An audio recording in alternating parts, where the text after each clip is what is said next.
ரிஷப ராசினுடைய வாழ்க்கையில ரொம்ப எளிமையா ஒரே வார்த்தையை சொல்லிடலாங்க. அவங்க சொல்லக்கூடிய ஒரு விஷயம், சாமி, என்னுடைய வாழ்க்கையில நான் எல்லாத்தையுமே இழந்துட்டேன்.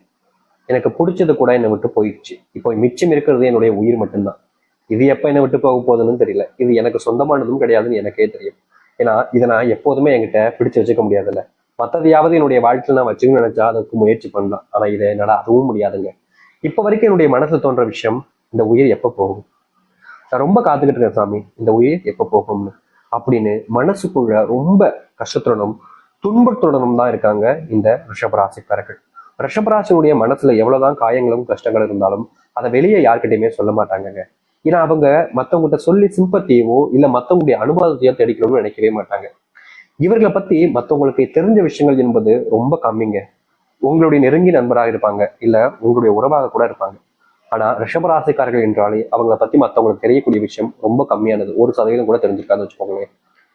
இப்படிப்பட்ட ரிஷபராசினுடைய வாழ்க்கையில இன்னைய நாள் வரைக்குமே பல நபர்கள் துரோகத்தை பண்ணியிருக்காங்க. முக்கியமா சொல்லணும்னா இவங்க வாழ்க்கையில துரோகம் அப்படி எல்லாம் விட்டுட்டு இவங்க கூட ரொம்ப ஜகஜமான நட்பா உறவா இருப்பாங்க, ரொம்ப நெருக்கமா இருப்பாங்க. முக்கியமா சொல்ல போனா இவங்களை ஏமாத்துனது, இவருடைய மனசை காயப்படுத்தினது, இவங்களுடைய மனசை ரொம்பவே கஷ்டப்படுத்தினது, அந்த கஷ்டப்படுத்திருப்பாங்க பாத்தீங்கன்னா அவங்களுக்கு.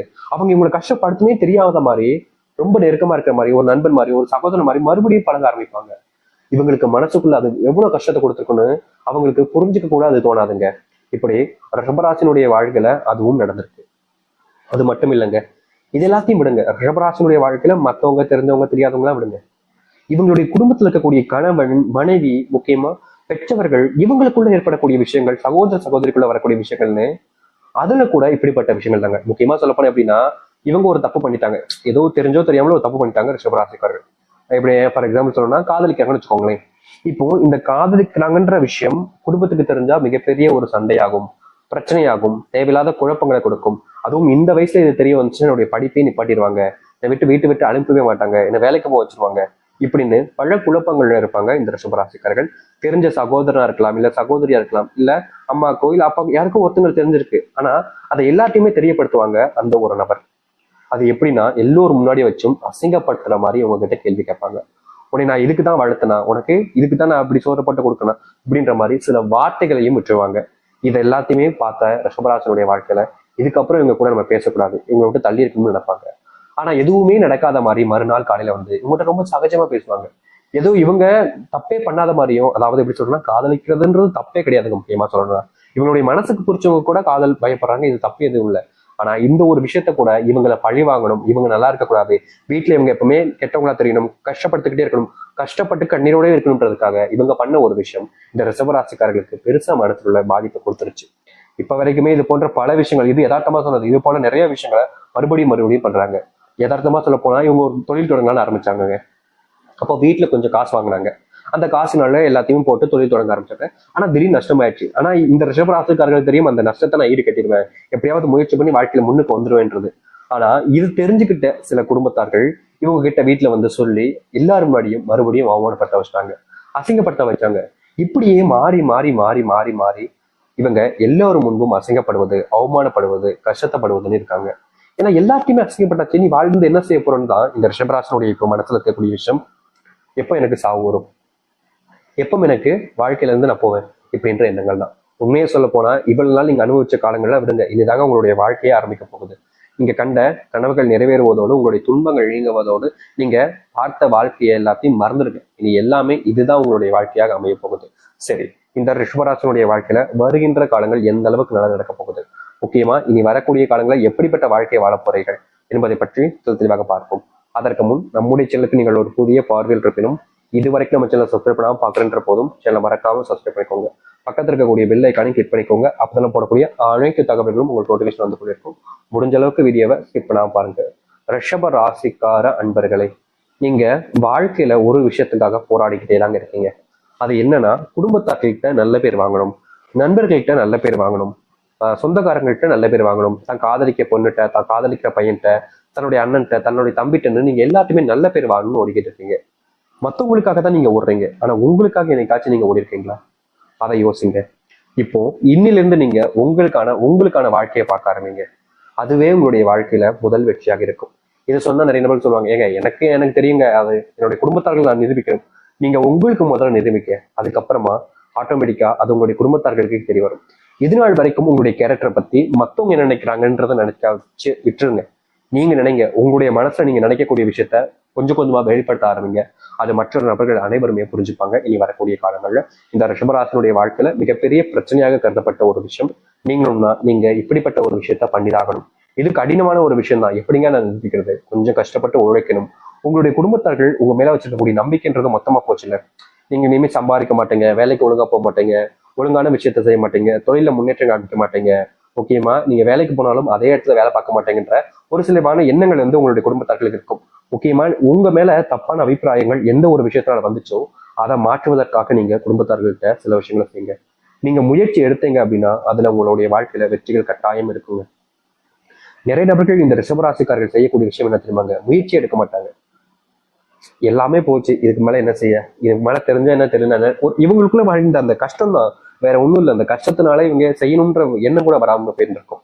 அப்படிப்பட்ட விஷயங்களை மாத்திட்டு உங்களுடைய வாழ்க்கையில நீங்க செய்யணும்னு முடிவு பண்ணுங்க. நிச்சயமா சொல்றேங்க, உங்களுடைய வாழ்க்கையில நீங்க எந்த ஒரு எல்லையை தொடரணும்னு நினைச்சாலும் அதை தொட்டுட்டு நீங்க திரும்ப வந்தீங்க. யார் உங்களை தடுக்க நினைச்சாலும் இனி தடுக்க முடியாது. யாராவது உங்ககிட்ட தடுத்து நான் உன்னை விட மாட்டேன்டா அப்படின்னு சொன்னாங்கன்னா அவங்க தான் ஏமாந்து போவாங்க. உங்களை இனி யாருமே ஏமாற்றவும் முடியாது. ஏமாத்திட்டு உங்களை ஜெயிச்சுட்டு அவங்க முன்னேறி போகவும் முடியாது. அது மட்டும் இல்லைங்க, ரிஷபராசினுடைய வாழ்க்கையில உடல் சார்ந்த பிரச்சனைகள், நோய் உபாதைகள்னால இவங்களுடைய குடும்பத்தார்கள், நெருங்கிய உறவுகள், முக்கியமா கணவன் மனைவிக்குள்ளேயே அந்த பிரிவினைன்றது ஏற்பட்டிருக்கும். நோயினால பிரிவினைன்றது ஏற்பட்டுரும். மற்ற விஷயங்களுக்கு பிரிஞ்சாங்க அப்படின்னா ஏதோ ஒரு ஈகோ, கோவம், வெறுப்பு அப்படின்னு வச்சுக்கலாம். ஆனா நோயினா அது அருவருப்பு தாங்கன்னு சொல்லணும். ஒருத்தங்க நோயினால படுத்த படுக்கையா கிடக்காங்க, அப்போது ஒருத்தங்க இந்த நோயை பார்த்து விட்டுட்டு போறாங்கன்னா அப்போ உங்களை எந்த அளவுக்கு அருவருப்பா பார்த்துருப்பாங்கன்னு நீங்க நினைச்சு ரொம்ப நாட்கள் வருத்தப்பட்டிருக்கீங்க. முக்கியமா சொல்ல போனா உங்களுடைய வாழ்க்கையில நீங்க இந்த நோய் வந்ததுக்கு அப்புறமா எல்லாத்தையுமே இழந்தீங்க. உங்களுடைய குடும்பத்தார்கள் மதிப்பு, மரியாதை, பேச்சுவார்த்தை எல்லாத்தையுமே இழந்தீங்க. ஆனா இனி வரக்கூடிய குறுகிய காலங்கள்ல நீங்க படுத்த படுக்கையா இருக்கக்கூடிய நோயிலிருந்து எந்திரிச்சு தைரியமா நடக்க ஆரம்பிப்பீங்க. உங்களை யாரெல்லாம் தோத்துட்டாங்கன்னு சொல்லி கேலி கிண்டல் பண்ணாங்களோ அவர்கள் முன்பு தைரியமா உங்களுடைய வாழ்க்கையினுடைய முன்னேற்றத்துக்காக நீங்க போராடுவீங்க. இதற்கு முன்பு நீங்க எந்த ஒரு விஷயத்த செய்ய முடியாம தவிச்சீங்களோ அந்த ஒரு விஷயத்த செஞ்சு முடிக்க முடியும். முக்கியமா யாரெல்லாம் உங்களை நிராகரிச்சாங்களோ, யாரெல்லாம் உங்களை விட்டுட்டு போகணும்னு நினைச்சாங்களோ அவர்கள் முன்பு உங்களுடைய தைரியத்தை பார்த்து பாராட்ட ஆரம்பிப்பாங்க. அது மட்டும் இல்லைங்க, நீங்க இந்த நிமிஷம் வரைக்குமே உடல் சார்ந்த நோயினுடைய பாதிப்பை பார்த்துக்கிட்டே கஷ்டப்பட்டு இருந்தீங்க, போயிட்டு இருக்காம. அப்படிப்பட்ட விஷயத்த தூரமா வைங்க. இனி நீங்க எடுக்கக்கூடிய முடிவுகள் சரியானதாக இருக்கும். தைரியமா உங்களுடைய வாழ்க்கையினுடைய முன்னேற்றத்துக்காக நீங்க போராட ஆரம்பிக்கலாம். உங்களுடைய வாழ்க்கை நல்லது நடக்கும். ரிஷபராசினுடைய வாழ்க்கையில திருமண வாழ்க்கை அப்படின்னு பார்த்தோம் அப்படின்னா, தொடங்கின புதுசுல திருமண வாழ்க்கை அமைஞ்சு அந்த ஒரு வாழ்க்கை தொடங்கின புதுசுல ரொம்ப சந்தோஷமாக இருந்தாங்க. இவங்களுடைய சந்தோஷத்தை பார்த்து இவங்களுடைய பெற்றோர்களே சரி பொறாமப்படுற அளவுக்கு இருக்கும். ஏன்னா அப்படி அந்த அளவுக்கு இவங்களுடைய காதலும் சரி, அன்பும் சரி, முக்கியமா புரிதல் என்பது இவங்களுக்குள்ள அதிகமா இருந்துச்சு. ஆனா சில நபர்கள் இவங்களுடைய வாழ்க்கையில வராங்க. இந்த ரிஷபராசிக்காரர்கிட்ட ஒண்ணு சொல்றது, அவங்களுடைய மனைவிட்ட ஒண்ணு சொல்றது, அந்த மனைவிட்ட ஒண்ணு சொல்றது, இந்த ரிஷபராசினுடைய மனைவிட்ட ஒண்ணு சொல்றது, ரிஷபராசிக்காரர்கள் ஒண்ணு சொல்றது, இப்படி மாத்தி மாத்தி குடும்பத்துக்குள்ள பிரிவினை உண்டாக்கி குழப்பத்தை உண்டாக்குறது நிறைய நபர்கள் உங்களுக்கு செஞ்சுட்டு இருக்காங்க. அதுல என்ன தெரியுமா காரணம்? அதுல ஒரு சந்தோஷம் எனக்கு அப்படின்ற மாதிரி அவங்க ரொம்ப வெக்கமே இல்லாம பேசுவாங்க. இந்த மாதிரிலாம் நிறைய நபர்கள் ரிஷபராசிட்ட அவங்களுக்கு கோவம் அப்படி வரும். ஏன்னா உங்களுடைய சந்தோஷத்துக்கும் உங்களுடைய நேரப்போக்கு என் வாழ்க்கை தான் கிடைச்சிச்சா, என்னுடைய வாழ்க்கையை பார்த்தா உங்களுக்கு எப்படா தெரியுது அப்படின்ற மாதிரி உங்களுக்கு கோவம் வரும். ஆனாலும் காமிச்சிக்க மாட்டாங்க. ஏன்னா ரிஷபராசினுடைய மனசுல கோவத்தை வெளிப்படுத்தினாங்க சில நாட்களுக்கு முன்பு. அப்போ இவங்க அவமானப்பட்டாங்க. மற்றவங்களோட முன்பு இவங்க தான் தப்பானவங்கன்னு போல எல்லாரும் முன்னாடியும் பிரதிகளிக்க ஆரம்பிச்சிருச்சு. இந்த நிமிஷம் வரைக்குமே இவங்களுடைய பேரை அந்த இடத்துல இருந்து மாற்ற முடியாம கவலைப்பட்டுக்கிட்டு இருக்காங்க. அப்படிப்பட்ட விஷயங்களை பார்த்ததுக்கு அப்புறமா இனி எப்பவுமே கோவப்படக்கூடாதுடா அப்படின்ற மாதிரி கோபமே இல்லாத ஒரு வாழ்க்கையாக தான் வாழ்ந்தீங்க. இனி உங்களுடைய கோபம் என்பது நியாயமாக இருக்கும். நீங்க கோபப்படுறதை பார்த்து உங்களுக்கு உறுதுணையாக இருப்பாங்க. இதற்கு முன்பெல்லாம் நீங்க மௌனமா பல விஷயங்களை கடந்து போயிருக்கலாம். அது எல்லாமே வர ஆரம்பிக்கும். நீங்க வெளியூர் பயணங்கள் போறது உங்களுக்கு சாதகமாக முடியும். முக்கியமா இதனால் வரைக்குமே வெளிநாட்டுக்கு போகணும், இந்த இடத்துக்கு போய் சுத்தி பார்க்கணும் அப்படின்ற ஆசை இருந்திருக்கலாம். இல்ல இந்த இடத்துல என்னுடைய தொழில் தொடங்கணுன்ற எண்ணம் இருந்திருக்கும்.